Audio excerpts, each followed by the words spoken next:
देश भर में गहरा शोक फैल चुका है।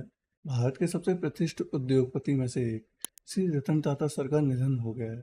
मुंबई के ब्रिज कैंडी अस्पताल में उन्होंने अपनी अंतिम सांसें ली। वे 86 वर्ष के थे और पिछले कुछ समय से उनकी तबीयत ठीक नहीं चल रही थी। बुधवार शाम को उनकी हालत अचानक बिगड़ गई और कुछ ही घंटों बाद यह दुखद खबर आई कि उन्होंने दुनिया को अलविदा कह दिया है। रतन टाटा का जाना सिर्फ एक व्यक्ति का जाना नहीं, बल्कि ये देश के लिए गहरी क्षति है। हालांकि उनका योगदान ऐसा है जिसे देश कभी भी भूल नहीं पाएगा। टाटा ग्रुप को आज जिस ऊंचाइयों पर देखा जाता है, उसके पीछे रतन टाटा जी की अपार मेहनत और दृष्टिकोण का हाथ था। उन्होंने ऐसे सामाजिक कार्य किए जो उन्हें एक व्यापारी से कहीं अधिक एक महान इंसान के रूप में परिभाषित करते हैं। रतन टाटा न सिर्फ व्यापार बल्कि समाज की भलाई के लिए भी हमेशा तत्पर रहते थे। कुछ दिन पहले सोमवार को ही उनकी तबीयत बिगड़ने की खबर आई। इसके बाद उन्होंने खुद सोशल मीडिया पर पोस्ट करके सबको भरोसा दिलाया कि वे ठीक हैं। उन्होंने लिखा था, मेरे लिए चिंता जताने के लिए आप सभी का धन्यवाद। मैं बिल्कुल ठीक हूँ और अब बस अपनी उनसे जुड़ी रूटीन चेकअप के लिए अस्पताल आया हूँ। लेकिन अब देश के लोगों को वह पीड़ा हमेशा रहेगी कि इस बार वे अस्पताल से वापस ही नहीं लौटे। रतन टाटा का जन्म 28 दिसंबर 1937 को हुआ था। उन्होंने 1991 से लेकर 2012 तक टाटा ग्रुप के चेयरमैन के रूप में कार्य किया। इस दौरान उन्होंने बिजनेस की दुनिया में कई कीर्तिमान स्थापित किए और टाटा ग्रुप को ऊंचाइयों तक पहुंचाया।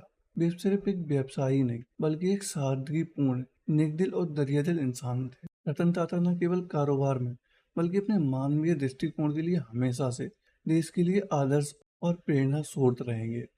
वे अपने समूह से जुड़े हर छोटे से छोटे कर्मचारी को भी अपने परिवार का हिस्सा मानते थे और उनके कल्याण के लिए हर संभव प्रयास करते थे। इसके कई उदाहरण हमारे सामने हैं जब उन्होंने अपने कर्मचारियों का ख्याल रखने में कोई कमी नहीं छोड़ी। 1991 में रतन टाटा को टाटा समूह का चेयरमैन नियुक्त किया गया।